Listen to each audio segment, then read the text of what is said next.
All right. When I last saw you on Friday, we were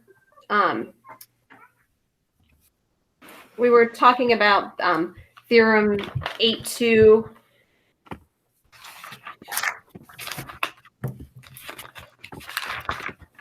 And you guys had a little bit of work to do. I just have to get to the correct page. 580 and 581, I think. Unless that's what I'm giving you tonight. It is. It's your new stuff. Okay. Yeah. Page 569. Okay. 5 through 7, 18 to 23. I think we just had to go through 21 to 23. Pretty sure. I don't know. Okay. Number 5. I feel like we already went over this. I was going to say, why do I feel like I already went over that? I did. I didn't give you homework, did I? No. No, you didn't. Oh, that's why. Perfect. Okay, that's why I have us on that page. All right, open up your book then to page 575. Pythagorean theorem and its converse. And I think you're going to like this because I like it.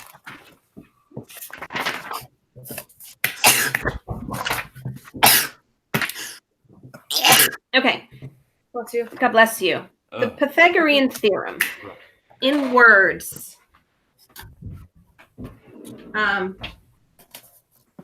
Brian, can you read that where it says Pythagorean theorem in words? It's page 575, and then in the box with theorem 8.4, Pythagorean theorem. Okay. In a right triangle, right triangle, the sum of the squares of the lengths of the legs is equal to the square of the length of the hypotenuse. Okay. I wanted you to read it in words because I had a professor in college in one of my teaching math classes that was like, do not ever tell kids that the Pythagorean theorem is a squared plus b squared equals c squared, which of course is what we always think of when we hear Pythagorean theorem. But he's like, what does that even mean? A squared plus b squared equals c squared. You don't have any numbers. The Pythagorean theorem really is in a right triangle. Okay, so you have to have a right triangle. The square of the hypotenuse is equal to the sum of the squares of the other two sides. Okay. We pretty much say a squared plus b squared equals c squared, but he wanted to make sure that I let you know what that is talking about. So we're talking about a right triangle, and we're talking about if we take the length of the hypotenuse and square it, it's going to be equal to the sum of the legs if we square them and add them together, okay? Page 575 goes through a proof just showing you why this is true. Okay. But turn the page, and it shows us how we can use Pythagorean theorem to find the measure of sides of a right triangle.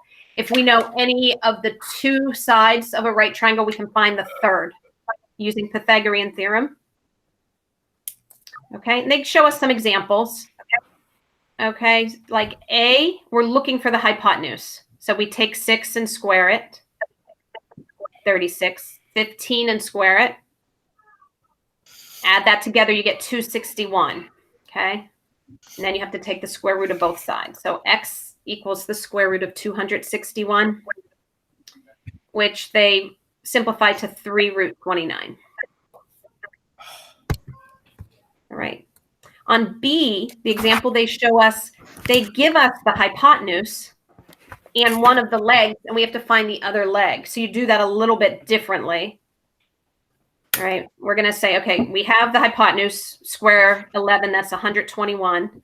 We know one leg, which is 9, so we'll square it, and it's 81. You're going to take 121 and subtract 81. Okay. Square root of 40, which would be 2 root 10. All right. They give us a couple examples to try.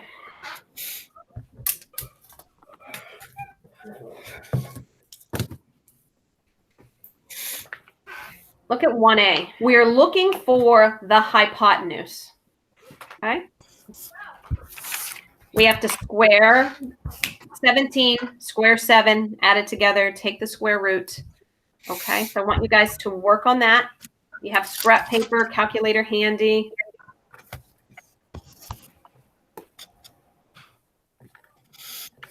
All right. It's going to look something like this. What you're doing, 17 squared plus 7 squared equals x squared. All right.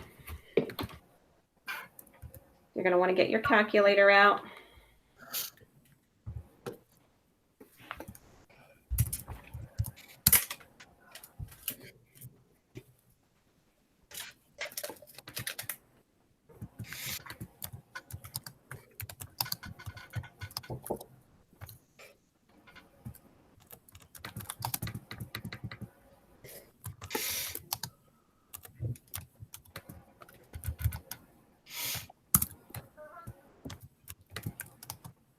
Oh, I got it.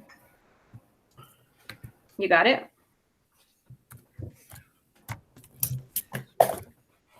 I think. Good. Okay. What did you get, Colby? I got 17. You got 17? Well, Yeah. the hypotenuse has to be the biggest side. It can't be the same side as any of the other legs, and the one leg is 17. All right. All right. The hypotenuse is always going to be the largest side.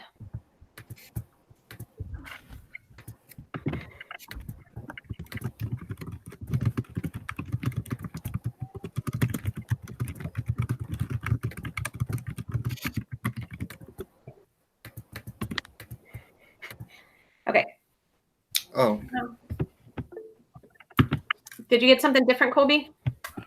yes. What'd you get? I got 18 root. Wait, no. Sorry. No.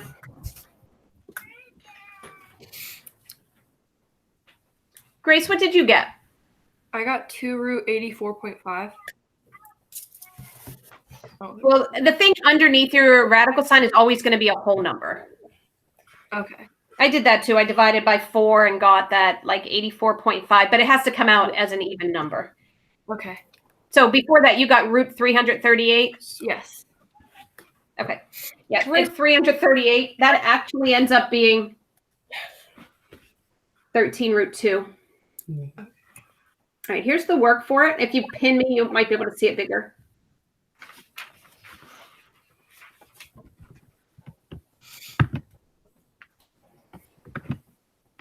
Okay, you're going to square 17 and square 7, add them together. Take the square root of both sides. All right. Okay, let's look at 1B because it's going to be a little bit different. This time they give us the hypotenuse. They're giving us the hypotenuse and one leg, and we have to find the other leg. Okay, so if they give it to you like that, you're going to take 25 squared and you're going to subtract 22 squared. And that's going to equal your other leg. So it's going to look something like that. If you have the hypotenuse, square that and start with it. Okay. All right. So 25 squared is 625. 22 squared is 484. All right. You're there.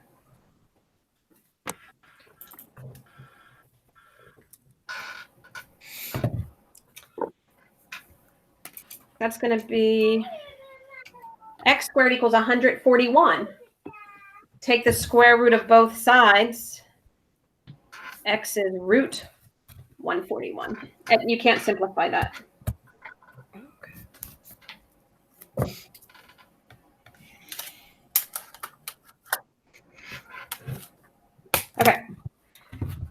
going to draw one for you. Because I know you miss my drawings. It's too bad we don't have my smart board, because then I could use the nice right triangle app on it. That's okay. Palmer. You're a very good drawer. Thanks, Grace. Look, I'm making it a right triangle because I designated it right triangle there. Okay. No. So. I wish there was a way to designate straight line. I know. Should be. Okay, so here's my triangle. Are you guys looking for a leg or the hypotenuse, Luke? Hypotenuse.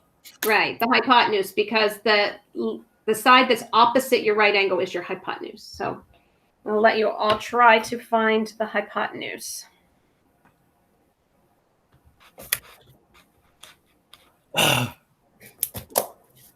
Why couldn't you make yours with a whole number?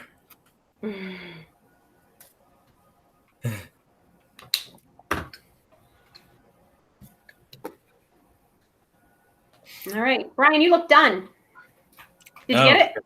No, Did because you I didn't write down the numbers. Oh, you didn't? Oh. The one leg was 4 and one was 7. Okay. Where to put my pencil? Let me see. Luke Hilkert, are you done? I got root 65. Yeah, root 65, and you can't simplify that any. Okay, there's no perfect square factor of 65, so you just keep it root 65. Okay. Any questions for that? Okay, I'm going to give you another practice one.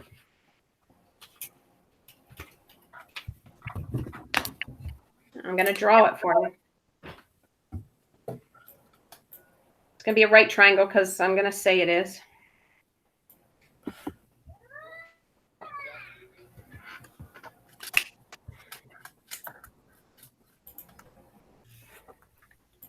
No, you guys did that one already. That's the That's same not in the it. book.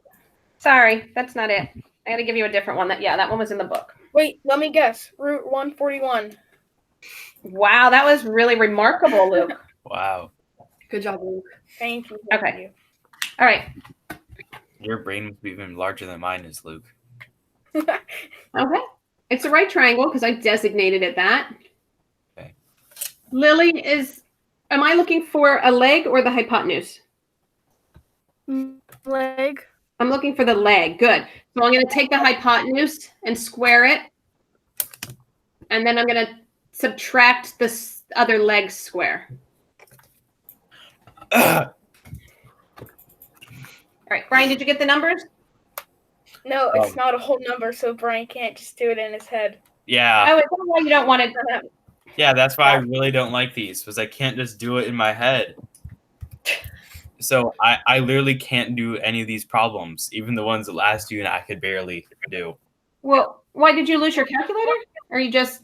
No, it's just I just can't do these. Okay, you can do this. Like I can find the 80, but I have no idea what to do afterwards. Okay, so we have to find the square root of 80. Which is a decimal. Which is a decimal, but you're looking for perfect square factors of 80. So like two numbers that you multiply together to get 80, one of them being a perfect square. And when you do it a whole bunch, it starts to get easy. So for 80, like off the top of my head, I know that's 16 times 5. Okay, so root 80, I'm going to break that up into 16 times 5. And the square root of 16 is 4. So it's going to be 4 root 5. Look at that.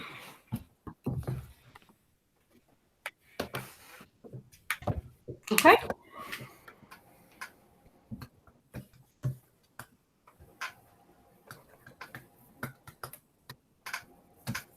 All right. Grace, can you read the next section? There's highlighted, it's called a Pythagorean triple. Could you read that?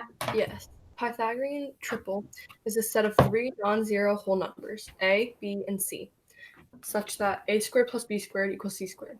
One common Pythagorean triple, is 3, 4, 5. That is, the sides of a right triangle are in the ratio 3 to 4 to 5. The most common Pythagorean triples are shown below in the first row.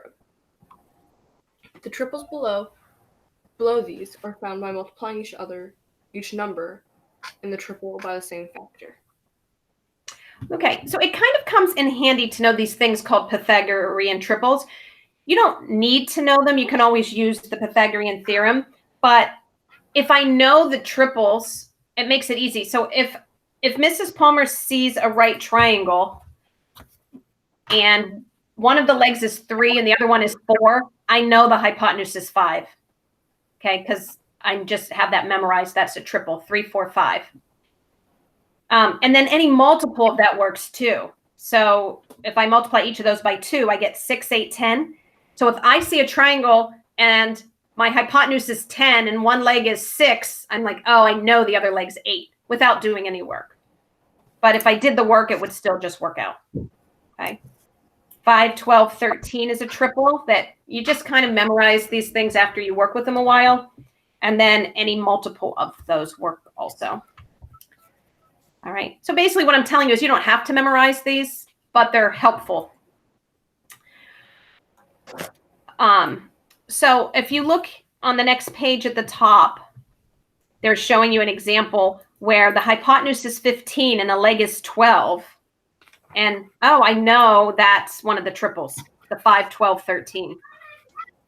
So I know that leg is 5.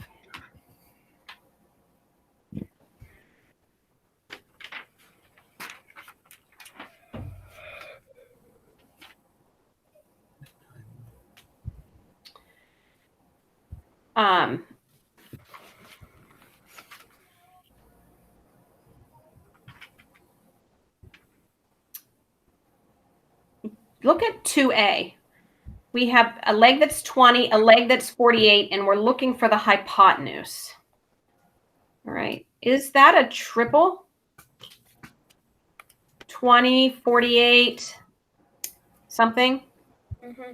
Yeah. So I'm looking at the 5, 12, 13. If I multiply 5 times 4, I get 20.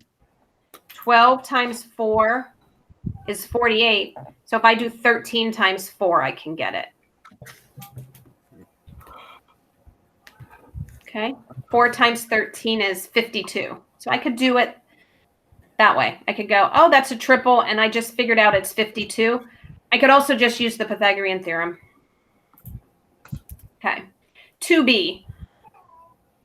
The hypotenuse is 50. A leg is 14. So go look at your chart and see if that's a triple. All right. So one leg is 14. I don't know the other leg, but the hypotenuse is 50. Should I be able to tell what that other leg is? Luke? Yeah.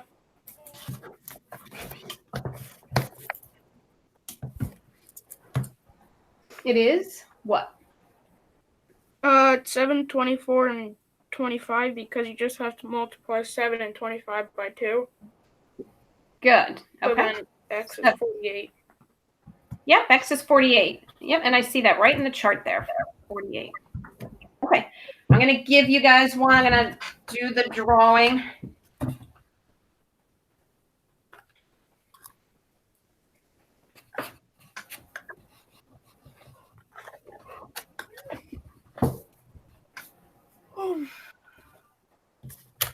Ready? Okay, so this is going to be what you're looking for, a triple.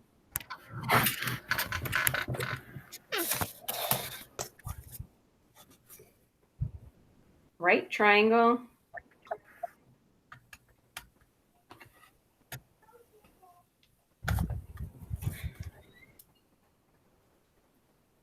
Okay.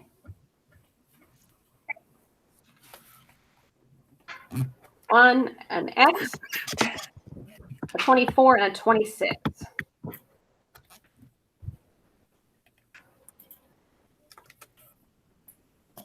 Look at your chart. Okay, look at the chart on page 576. We're trying to find what that other leg is. All right, here's the legs we have. Look at the chart. What do you think, Aristotle? I think. Nope. Never mind. Just, that won't work. What is that missing leg?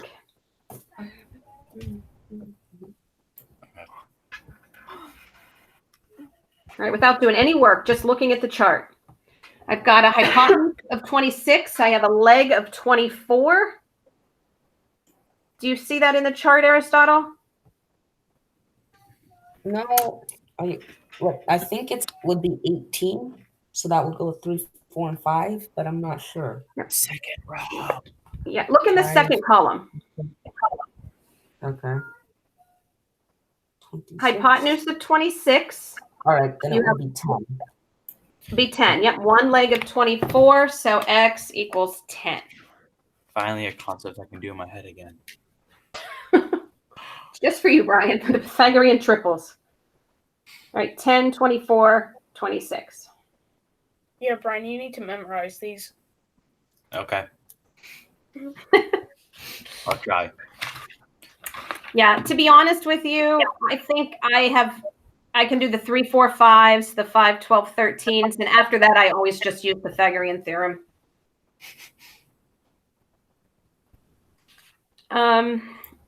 Okay. Wait, would that make them whole numbers? Yes, they're all whole numbers too. Yes.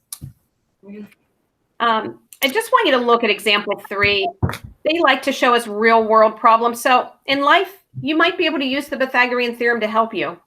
Like if you get locked out of your house, like Damon here, and the only open window might be on the second floor, 12 feet above the ground. And you've got to go next door to borrow a ladder from your neighbor. And you're like, oh, I'm going to have to place that ladder about 5 feet out. No, you won't. What length of ladder does Damon need? Because your neighbor might have like a plethora of ladders. And they're like, well, what length ladder do you need? And Mrs. Palmer might be like, because I don't do climbing into windows very often. And if I'm not thinking about math, I might say, oh, I need that ladder to be 12 feet tall because that's how high my window is. Forgetting that I have to lean it and it might have to be longer than 12 feet. I'm not going to be able to reach my window.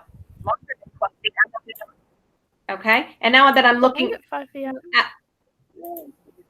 I'm looking at the picture and I'm like, oh, yeah, because my ladder is going to be my hypotenuse. That's the longest side. So I asked Mr. Sowers next door for a 12-foot ladder, and I still can't get into my house. All right. What size ladder do I need? And they went through and worked it out for you. And it's a triple. So this would be perfect. If your window's 12 feet high, I could just be over there thinking, all right, Mr. Sowers, I'm going to put that 5 feet out, and I know my Pythagorean triple is 5, 12, 13, so I need a 13-foot ladder. Mrs. Palmer, Yeah. why couldn't they just put it on a lower window, like on a first floor window? This is the only open window in the house. All the other windows are shut. Why don't they get one of those? Their neighbor has a plethora of ladders. I bet they have one that goes like this, and they could just put next to it and just climb up. And if it's not tall enough, they can have the neighbor at the bottom holding it steady, and they can just stand on the top and climb through the window. Or everyone can just invest in extendable ladders. They're like 2 feet More tall. people could actually- That's what I'm talking about. Yeah, like- Ladder goes up. Okay. Extendable ladders are cheap, and they were like 20 feet tall when extended. Yeah, really nice. Sorry, the UPS person is bringing a package, and my dog's going to bark for a moment. It's okay. Okay. Good old UPS. Look at the next page. It talks about the converse of the Pythagorean theorem, right? So if we know all the sides and it's true that I take the 2 legs and square them and it equals the square of my hypotenuse, then I'm like, oh, it's a right triangle.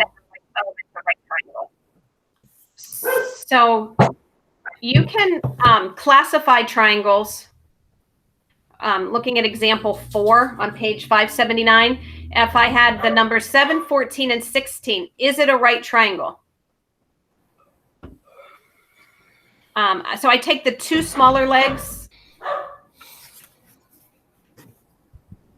Determine whether it can be the measure of a triangle. If so, classify it. So the first thing is determine if it is a triangle using the triangle inequality theorem. We did that a long time ago. So we take like 7 plus 14. Is that greater than 16? Yes. 14 plus 16. Is that greater than 7? I remember doing this in school, and Colby told us we really only had to do, was it the two shorter ones to see if it was bigger, if we added them together, if it was bigger than the longer ones. And if that was true, he told us the longer ones would work. You guys remember that? Yes. Yeah. Because we were going through doing all three, and Colby's like, really, you only have to do one. And we thought about it, and we were like, yeah, that's right. Okay, so first, is it a triangle? Yes. And then classify it. And it kind of tells you the bottom page 578. If c squared is less than a squared plus b squared, then the triangle's acute. If c squared is greater than a squared plus b squared, it's obtuse. All right. So we're running out of time, but I do have some for you to work on, and then we'll go over them tomorrow. So this is all going to be Pythagorean theorem. All right. Yeah. 1 through 29, odd. Which page? Odd. Well, not all. Just so it's going to be on pages 580 and 581. Oh no, 579. I guess it starts 579 to 581. So 1 to 29. 1 to 29, odd. Okay. Now when you're able to check in the back, if you need to check in the back, you know, I know you guys aren't just going to copy your answers because you want to know how to do it. Okay. And from 2 to 3, I'll be available if you're working on this and you have questions. And also you can send me an email. You guys have new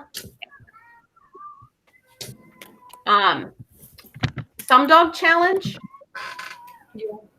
And I think I put a little message on your Google Classroom to let you know. It says, hello, geometry class. You have a new math challenge to complete. Congratulations to Lily, who has already completed it. Right? So good job, Lily. When's it due? What was I supposed to complete that I completed? The new Sum Dog Challenge. The Questions? 50. Yep. When are they Well, due? that's about us. About us. They're due Friday. They told us about it on Friday. Yeah. I'll do it. I'll probably just do it Thursday night.